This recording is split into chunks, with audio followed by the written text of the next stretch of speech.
Sotto il suono fragile belvedere delle torri, china e distante sugli elementi del disastro, dalle cose che accadono al di sopra delle parole, celebrative del nulla lungo un facile vento di sazietà,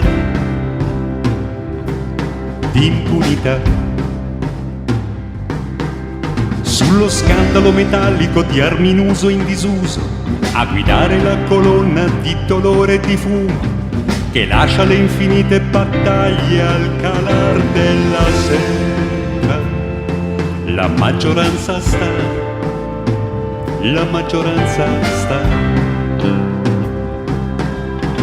recitando un rosario di ambizioni meschine, di millenarie paure, inesauribili astuzzi, coltivando tranquilla l'orribile varietà delle proprie superbie. La maggioranza sta come una malattia,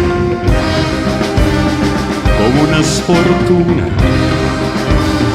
come un'anestesia, come un'abitudine.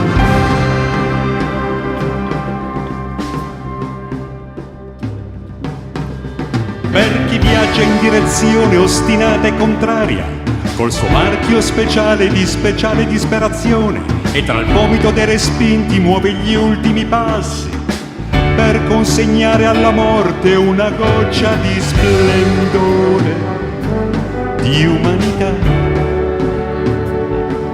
di verità.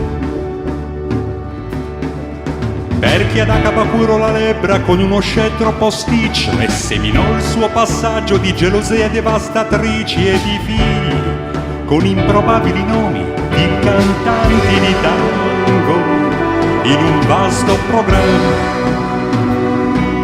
di eternità.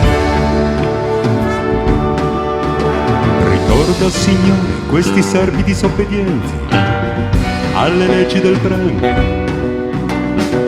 Non dimenticare il loro volto che dopo tanto sbandare è appena giusto che la fortuna gli aiuti. Come una svista, come un'anomalia, come una distrazione,